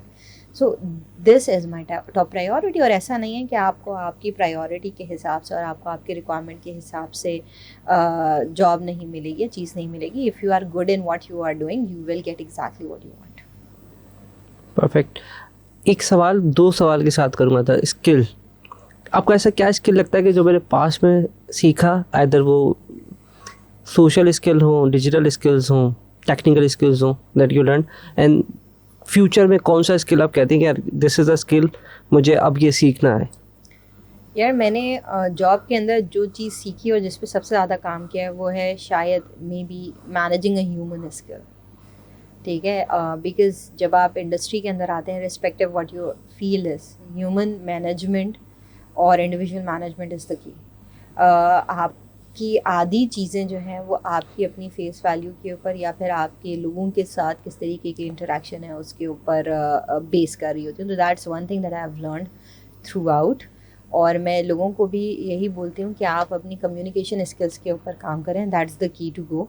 उसके अलावा जो भी आपका एरिया ऑफ एक्सपर्टीज़ है, इरिस्पेक्टिव कि आप किस चीज़ के अंदर काम कर रहे हैं, किस प्रोडक्ट में काम कर रहे हैं। अभी जिस तरीके से आपने अपने एक ऑफिस का ओवरव्यू दिया है, तो मुझे इस चीज़ का अंदाज़ा हुआ कि डिज़ाइनिंग से लेकर मशीन ऑपरेटिंग तक आपको सब चीज़ें पता हैं। ऐसा ही है। ठीक है, तो आप जिस चीज़ के अंदर हैं उसके अंदर आप हर फन मौला होने चाहिए। आपको सब कुछ पता होना चाहिए कि यार बेसिक्स क्या हैं, एडवांस क्या हैं, कौन क्या काम कर रहा है, किस तरीके से काम कर रहा है। मैं आपको अगर लेक्सन की एग्जांपल दूँ, when I was in Cybernet, तो मैंने बड़े नीचे से स्टार्ट किया था। I was a sales coordinator there. जब मैं वहाँ पे गई थी तो मुझे एक एक प्रोसेस पता था, मुझे एक एक डिपार्टमेंट की फंक्शनैलिटी पता थी, एक एक प्रोसेस पता था। तो अगर आके मुझसे कोई ए के बाद बी बात करे तो मुझे I had the idea that no dude this is like this. तो ये वाला जो एक एलिमेंट है ना, ये मैंने सीखा कि ये आपके लिए कितना इम्पोर्टेंट होता है जब आपको ये पता हो कि आपकी कंपनी में 10 प्रोसेस हैं और 10 प्रोसेस क्या हैं एंड टू एंड। सो मैं कहीं पर भी जाऊँ, मेरी कोशिश यही होती है कि इसको मैं लर्न करूँ और आपको ए से लेकर जी तक सारी चीज़ें, प्रोडक्ट्स की इन्स एंड आउट पता हो। और आगे भी अगर कोई किसी जगह पर है तो do not only focus on your thing, try कि आप जिस जगह पे हैं आपको उसके सारे डिपार्टमेंट, सारे प्रोसेसेस, सारे लोगों का पता हो। तो इसमें मैं अगर करूँ तो अब सवाल ये बनता है कि आप किसी भी फील्ड्स में जा रहे हैं तो व्हाट डू यू थिंक कि नेटवर्क या प्रोफेशनल नेटवर्क की कितनी इंपॉर्टेंस है। इसमें दो क्वेश्चंस फिर निकल आएगा, लेकिन दो एरिया की बात कर सकते हैं हम, जिसमें एक तो एक सोशल नेटवर्क हमने बना लिया कि फेसबुक पर लोगों को रिक्वेस्ट भेज रहे हैं, एक different thing, and the social the profession जहाँ इवेंट होता है। तो व्हाट डू यू थिंक कि इसकी इंपॉर्टेंस क्या है आजकल के दौर में भी। डिपेंड करता है कि आपका नेचर ऑफ वर्क क्या है और आप राइट इंडस्ट्री के अंदर हैं या नहीं है। लेकिन networking is very important in industry. आप जिस जगह पे भी जा रहे हैं आपको सबसे पहले तो आइडेंटिफाई करने के, तो फॉर एग्जांपल मैं अगर ग्राफिक डिज़ाइनर हूँ, अगेन आपकी कंपनी, तो आपको पता होना चाहिए कि ग्राफिक डिज़ाइनर कम्युनिटीज़ पाकिस्तान में किस तरीके से काम कर रही होती हैं, क्या अपलिफ्ट कर रही हैं, कौन से इवेंट्स कर रही हैं, अगर तो कोई वेबिनार्स हैं तो वो किस तरीके के वेबिनार्स कर रही हैं, so that you get hold of your industry only. Human interaction doesn't mean कि मैं किसी भी जगह पे उठ के चले जाऊँ।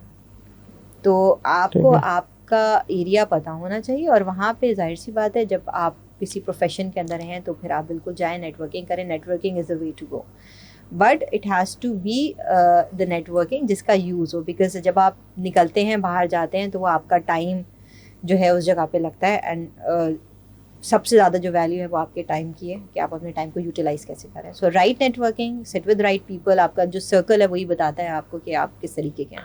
सो तो इसमें थोड़ा फीमेल्स को कोई एडवाइस करें, because when they are connecting with the people for the job and the relationship के, वो इस चीज़ को जो आपका एक्सपीरियंस है कि जो लोग करते होंगे, मतलब आपको पता है मेरे इन्वायरमेंट का, तो वो डू सजेस्ट कि इस तरह के टॉक्सिक पीपल हैं तो इनसे थोड़ा सा जो इस तरह के मैसेजेस कर रहे हैं मुझे थोड़ा दूर रहें। ये मैं आपको एक चीज़ बोलूँ, हो सकता है कि मैं बहुत ज़्यादा रिलेट ना कर पाऊँ, लेकिन मैं बड़े ग्रास रूट से उठ के एक सर्टेन जगह तक आया, बड़ी मेहनत के साथ। जब आप प्रोफेशनलिज्म के अंदर आ जाते हैं ना, तो देन जेंडर थोड़ा साइड पे हो जाता है, ठीक है। Then it's a professional circle that we talk. और वहाँ पर इतना कोई ये नहीं करता कि जी महाविश अगर आ रही है तो वो लड़की है या फीमेल है। वहाँ पर आ रही है, कंपनी रिप्रेजेंट कर रही है और वो उस कंपनी के थ्रू आ रही है। सो यू थोड़ा सा अपने अंदर भी वो वाला एक स्ट्रॉन्ग कैरेक्टरिस्टिक लेकर आएँ जहाँ पर लोग आपको आपके जेंडर से ज़्यादा आपके काम और आपकी काबिलियत के लिए पहचानें, आपकी कंपनी के लिए आपके नाम की वजह से पहचानें। और अगर कहीं पर, अगेन हम हैं तो फीमेल ही, तो अगर कहीं पर आपको ऐसा लगता है कि जी थोड़ा आउट ऑफ द लाइन हो रहा है, क्रॉस है, then you need to set your boundaries. It's very important, irrespective कि आपका क्या जेंडर है, आप अपनी बाउंड्री ज़रूर सेट करें, चाहे वो मेल हो चाहे फीमेल हो, कि this is what it is, और उससे आगे अलाउ नहीं। सो बड़ा अगर आप क्लियर क्रिस्प अपनी कम्युनिकेशन रखेंगे तो मेरा नहीं ख्याल कि प्रोफेशनली कोई भी जो है वो उस लाइन को क्रॉस करेगा। बिकॉज़ अब तो इवन कंपनीज़ के अंदर भी और जितनी कम्युनिटीज़ में भी हैं वहाँ पर ये सारी चीज़ों को बड़ा अहमियत दी जाती है। कंपनीज़ के अंदर विसल ब्लो पॉलिसीज़ हैं कि अगर आप फीमेल हैं और कहीं हरास हो रही है तो you can always go and report to your whistle blower या जो भी आपका HR है। इसी तरीके से कम्युनिटीज़ में भी हैं। तो अब तो दोनों जेंडर्स जो हैं वो बड़ा इस चीज़ को अकाउंट फॉर लेकर आते हैं कि अगर प्रोफेशनल कोई गैदरिंग है तो वहाँ पे प्रोफेशनलिज्म के साथ ही रहें। तो ये चीज़ जो है ये लड़कियों को भी समझने की ज़रूरत है that you don't need to worry about it. Just set your boundaries, be steady, be firm and बाकी सब सही है। तो क्वेश्चन है कि पूरे फीमेल एरिया में आपको ऐसा होता नहीं है नॉर्मली कि नेगेटिव फीडबैक ना मिले आपको या नेगेटिव क्रिटिसिज्म ना मिले, ये देखो बाहर जा रही जैसे मोहल्ले में मिलता है, अपने घर को बच्चे को छोड़ देता, तो how did you handle that time? और अभी करंटली भी कुछ ना कुछ मिल ही रहा होगा आपको। डिपेंड करता है कि आप उसको कैसे ले रहे हैं और ले भी रहे हैं या नहीं ले रहे। तो in my case I really don't care what people say, because depend करता है कि आपको मैटर क्या कर रहा है। ठीक है, अगर आपको मैटर सिर्फ आपकी फैमिली करती है, एक्सटेंडेड फैमिली करती है। अगर मैं आपको अपनी एग्जांपल दूं तो माय फादर इन लॉ जब वो जिंदा थे ही वाज ब्लाइंड और it's only me, my husband, my father in law and never once my father in law और my husband asked me to leave the job.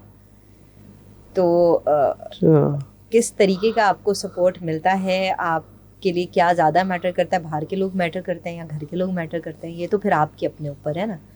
तो और अगर आप काम करना चाह रहे हैं तो ये तो देखें दोनों जगहों पे है। अगर आप इसको किसी आदमी के ऊपर ले लें, अगर कोई लड़का काम कर रहा है और एक्सटेंडेड वर्किंग आवर्स हैं, 8 बजे आ रहा है या 9 बजे घर आ रहा है, जो बाहर के लोग हैं वो दे डोंट रियली अंडरस्टैंड कि आपकी जॉब का नेचर क्या है, आपका नेचर ऑफ वर्क क्या है, आप एक्सटेंडेड आवर्स क्यों लगा रहे हैं, आप फैमिली को टाइम किस तरीके से दे रहे हैं। This you and your family that needs to understand. If your family is okay with what you are doing, you are giving them adequate time, you are handling your stuff, that's fine. पर लोग मोहल्ले वाले क्या कहेंगे, मोहल्ले वाले तक तो मैं कभी पहुंची ही नहीं हूँ, बट लोगों के अंदर भी for me my family matters only and they are extremely happy, they are extremely proud of what I do. मेरी अपनी बेटी जो है वो बहुत प्राउडली अपने स्कूल में बताती है कि मैं मेरी मामा ये करती है। And I make sure that I take my daughter to my office at times. मैं पीरियडिकली अपनी बेटी को ऑफिस लेकर आती हूँ ताकि उसको ये बात पता हो। और हमने शुरू से ये चीज़, एक तो वो बड़ी ही ऑफिस इन्वायरमेंट के अंदर हुई है, डे केयर जाती थी और उसको मैं लाके अपनी डेस्क पे बिठा देती थी, तो वहाँ पर वो समझे मेरे कुलीग के साथ ही उनकी गोदों में पल पल के बड़ी हुई है मेरे साथ। तो वो she is very use two of it and she is extremely proud of what her mother is doing. तो वो वाला क्रिटिसिज्म तो हमने कभी लिया ही नहीं है अपने ऊपर कि लोग क्या कहेंगे।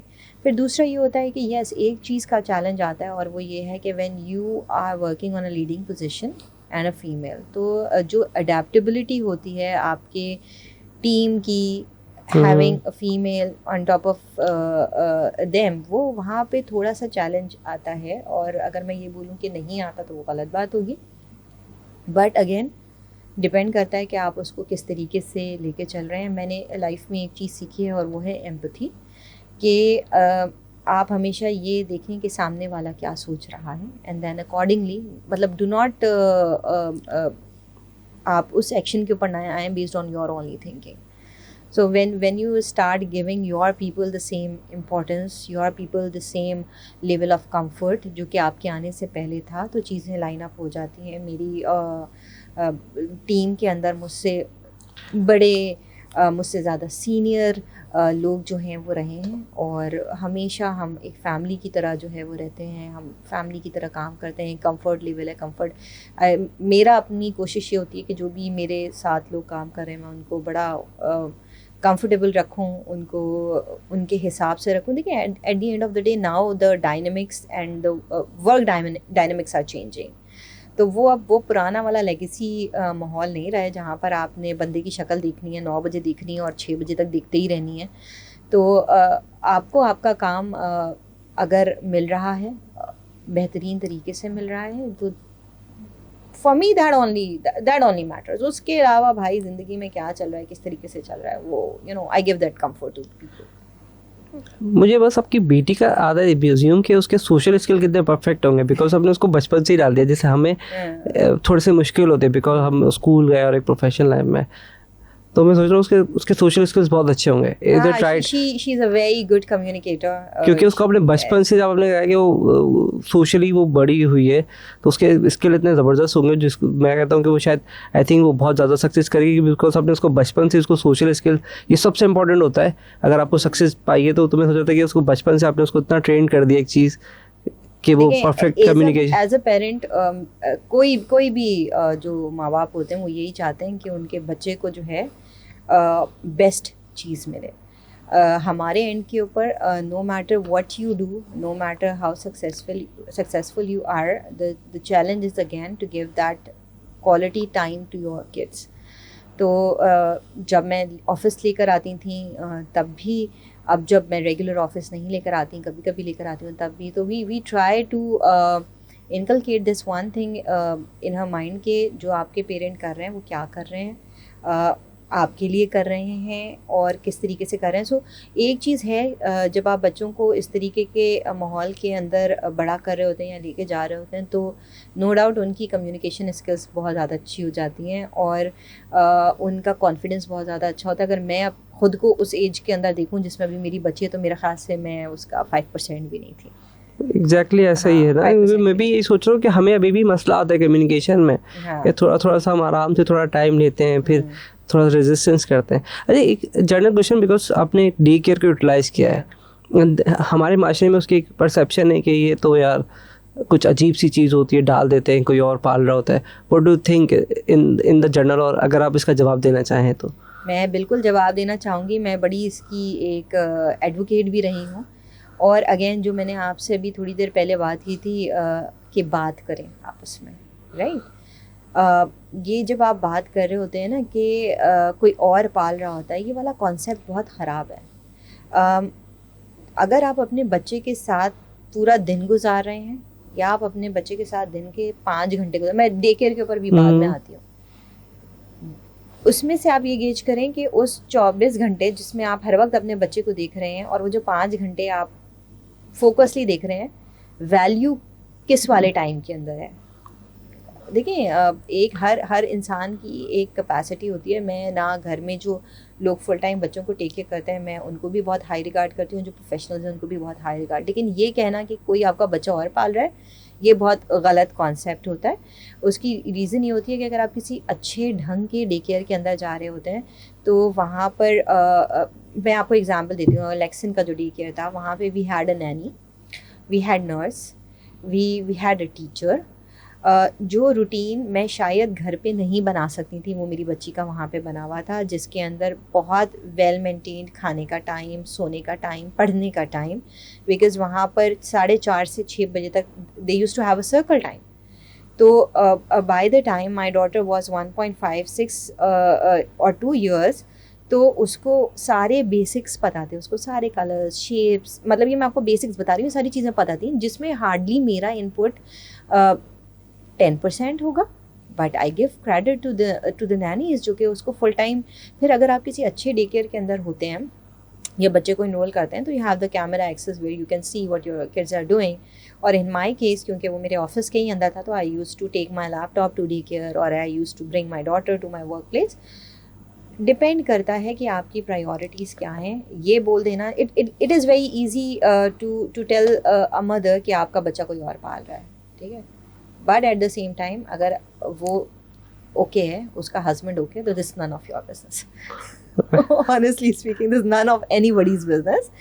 अब क्योंकि डे केयर नहीं है so my daughter spend a lot of time with her नानी। अब वो अपनी नानी के पास रहती है, अपने फादर के पास रहती है, देन मेरे पास रहती है। एंड आई थिंक हम 3 लोग मिलके जो एफर्ट एक बच्चे के ऊपर डाल सकते हैं, जिस तरीके से हम अपब्रिंगिंग कर रहे हैं वो बेहतरीन है। We are 100% okay with it. Perfect हो गया। कभी कभार डिमोटिवेशन हो जाती है, एट यू सेड कि आपका पहला बच्चा हुआ तो अब थोड़ा सा कि मैं गैप ले लूँ, तो आपने उसको खुद को कैसे मोटिवेट करते हो? फिर भी आता होगा कभी कभार चैलेंज, यार थोड़ा रिलैक्स कर लेते हैं, ये चीज़ में मज़ा नहीं आया, तो कभी कभार डिमोटिवेशन हो जाती है। It's been years that I'm working and I have never taken a single gap. Gap कभी नहीं लिया आपने? मैंने कभी कोई गैप नहीं लिया। मैं अपनी तो मोटिवेट कैसे रखती मैं है अपने अपनी आप को? बेटी के बाद भी आई थिंक मैं 1 महीने के अंदर अंदर I was back in the office. See work is something that keeps me going. मैं ये नहीं कहती कि आप करियर ब्रेक ना लें, और आपको करियर ब्रेक लेना चाहिए। There are lot of instances जिस पे अब मुझे जाके ये फील होता है कि यार मुझे ले लेना चाहिए था, मुझे शायद अपनी छुट्टियां एक्सटेंड करवा लेनी चाहिए थी, या मतलब वो है ना कि आप किस तरीके के हैं। अगर आप मेरी बात करें तो मैंने अपनी शादी में भी 5 दिन की छुट्टी ली थी। बस सिर्फ 5 दिन That's बस? the kind of person that I am. But now when I look back, मुझे रहता है कि यार नहीं यार, 15-20 दिन 5 दिन में तो शादी भी खत्म नहीं तो होती है, बस, मेहंदी चलती है, हाँ, फिर तो वो बस उसी के बाद हम अगले 1 आध दिन में ज्वाइन मैंने कर लिया था। तो मैं अब मुझे लगता है कि यार ये शायद ये थोड़े से छोटे मोटे रिग्रेट्स हैं कि हाँ ये कर लेना चाहिए था, ये ऑफ ले लेना चाहिए था। या अब जब मेरे पास लड़कियां या लड़के आते हैं कि हमें शादी की छुट्टियां चाहिए 1-1 महीने की, तो थोड़ा सा फील होता है। बट हर किसी के सर्कमस्टांसेस डिफरेंट होते हैं। मैं ये ज़रूर बोलूँगी कि आपको गवर्नमेंट की तरफ से असाइंड लीव्स होती हैं, आपके पास मेडिकल लीव्स होती हैं, आपके पास कैजुअल होती हैं, एनुअल होती हैं। ये वो लीव्स हैं जो कि किसी ना किसी पर्पस के तहत लेबर लॉ के अंदर डाली गई हैं कि इतनी तो इंसान को ज़रूरत होती है, तो आप उनको अवेल करें। आप अपनी लाइफ के जो मोमेंट्स हैं उनको अवेल करें। In my case now I take a break at times. मैं साल में 1 दफ़ा ब्रेक लेती हूँ and I go and I travel with my family. But yes, career break की जहाँ पर बात आई, तो अब अगर आपको लगता है, बिकॉज़ हर किसी का जर्नी डिफरेंट होती है। कुछ लोगों की जर्नी ऐसी होती है जिसमें उनको करियर ब्रेक लेना ही पड़ता है।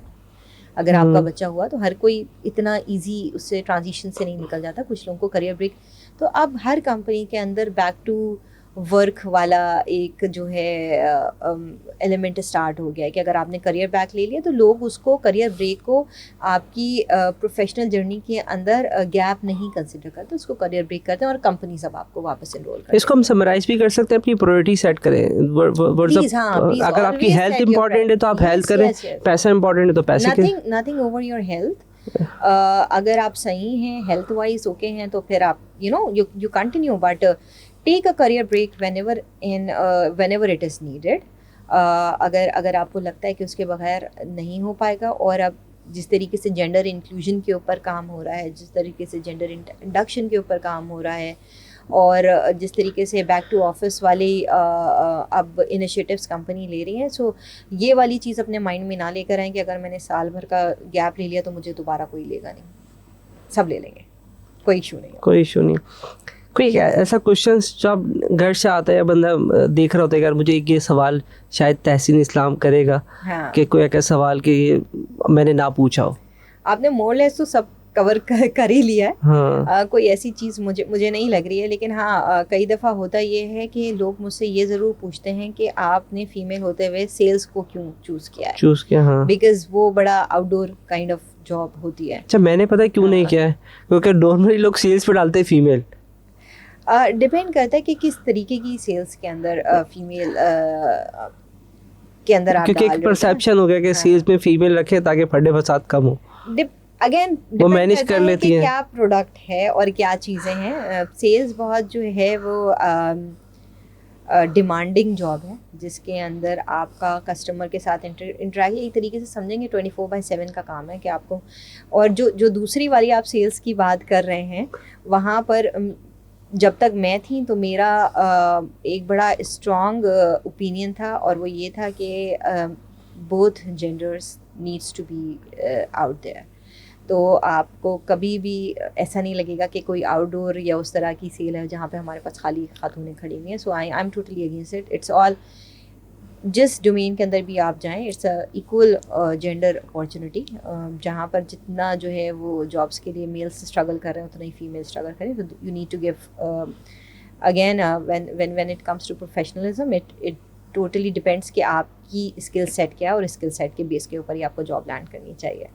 बाकी जो सेल्स की बात है उसमें जैसे मैंने आपको बताया कि sales is all about a passion. वो ये 9 से 6 वाली ऑफिस की जॉब नहीं है। तो अगर आप पैशनेट हैं, आपको शौक है वाले काम करने का, तभी आप सस्टेन कर सकते हैं। अदरवाइज तो back office job is the job for you. मेरा एक लास्ट क्वेश्चन था, वो अपने शायद इसी में कवर कर दे, लेकिन मैं फिर भी करता हूँ रेस्पॉन्ड। मेरा रस्मन सवाल ये होता है लास्ट में कि एनी एडवाइस आप फीमेल स्पेशली देना चाहें, एंड द लोग जो हमें सुन रहे हैं क्रेडिट स्कोर से रिलेटेड, तो ऐसी क्या एडवाइस आप देना चाहते हैं कि वो डेली में, जैसे आपने मुझे एक एडवाइस दी थी कि हर 2 महीने या 3 महीने, मैंने कहा तो ब्लड प्रेशर लग रहा है कि 3 महीने ब्लड प्रेशर चेक करते रहो, 40 के हो रहे हो, तो like this is the thing कि मैंने उसको मजाक में लिया, लेकिन वो एग्जैक्टली आप एडवाइस क्या करते हैं कि आपकी क्या एडवाइस है the people through out the journey? हमने पूरे बहुत सारे सवाल किए इन योर कैरियर कि आप लोगों को क्या एडवाइस देना चाहते हैं? देखिए, इसके दो एस्पेक्ट्स हैं। तो जो आप क्रेडिट स्कोर्स की बात कर रहे हैं, देखिए उसमें तो मेरा सिर्फ एक एडवाइस है, और वो ये है कि इसके लिए ना फाइनेंशियल खुद को अवेयर करने के लिए कोई एज नहीं है, ठीक है। सो अगर आपके पास CNIC है, आप बैंक अकाउंट है आपके पास, होल्डर है, you need to have an understanding and of how all these things work, so that by the time आप उस फेज़ के अंदर आएँ जहाँ पर आप क्रेडिट कार्ड्स ले रहे हो या इस तरह की किसी फैसिलिटी में इन्वॉल्व हो रहे हो, तो आपको चीज़ें पता हों। आपके पास जब रिस्पॉन्सिबिलिटी आने लगती है तो फिर लोगों को इतना पता नहीं होता है, आपके एक्सपेंसेस एकदम से बढ़ना शुरू हो जाते हैं, लोगों को पता नहीं होता। तो बैलेंस किस तरीके से करना है उसकी एक अंडरस्टैंडिंग रखें, अपनी फाइनेंशियल हेल्थ के ऊपर ग्रिप रखें, अपने अर्निंग से ज़्यादा एक्सपेंडिचर्स को ना बढ़ाएं।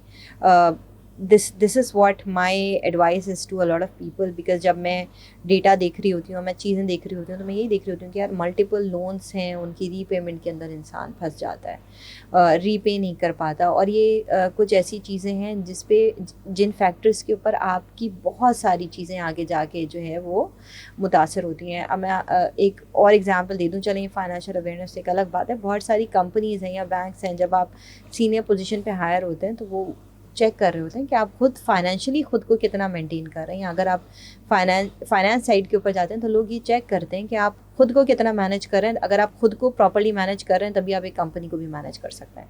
सो आप उस तरीके से देखेंगे, पर्सनल जगह पे तो इम्पैक्ट करेगा ही करेगा, प्रोफेशनल लाइफ के अंदर भी आपको इम्पैक्ट करेगा। So try to keep a balance in it. और दूसरा एडवाइस ये है कि जो भी काम करें, चाहे आप मेल हों चाहे फीमेल हों, फोकस के साथ काम करें।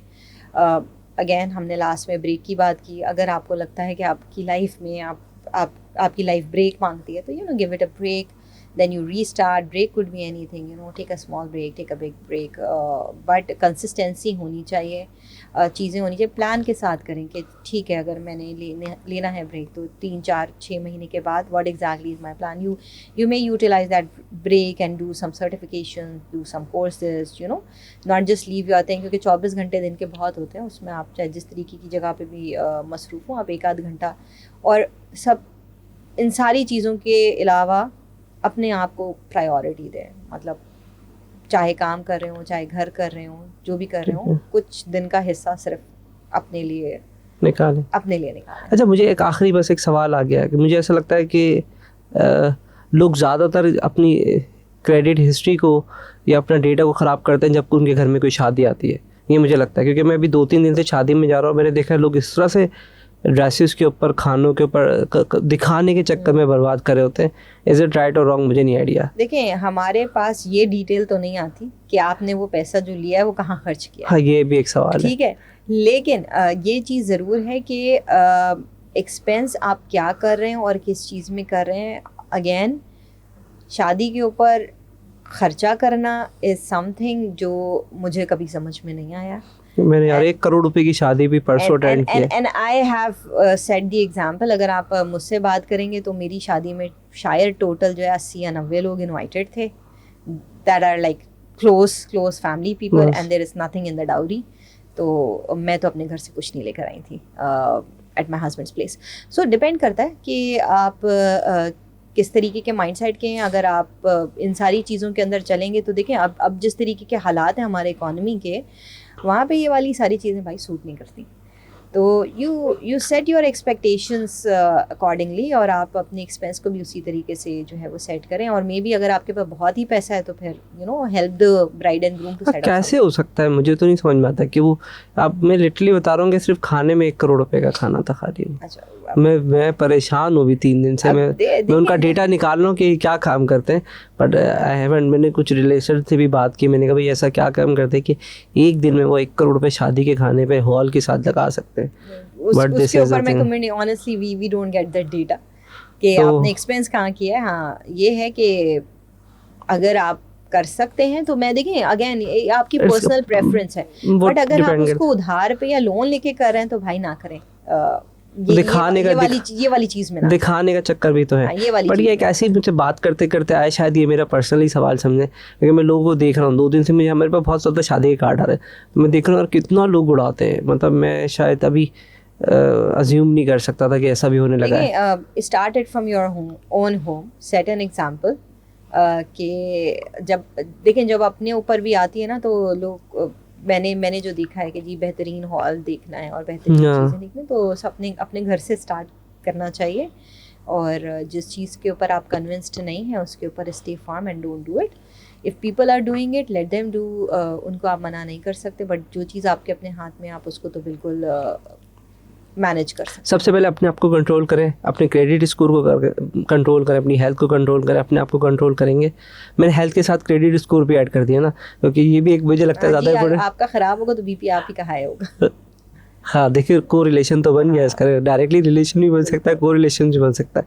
तो ये मैं टाइटल में भी सोच रहा हूँ कहीं ना कहीं ऐड हो जाए कि क्रेडिट स्कोर के साथ हेल्थ स्कोर का को रिलेशनशिप है भाई, इसको भी चेक करते रहे। अगर ये चेक नहीं करेंगे तो मसाइल पैदा हो जाएंगे आपके लिए। बिल्कुल। थैंक यू सो मच, और बहुत मज़ा आया आपसे बात करके। थैंक यू सो मच तहसीन। अल्लाह हाफिज़। अल्लाह हाफिज़।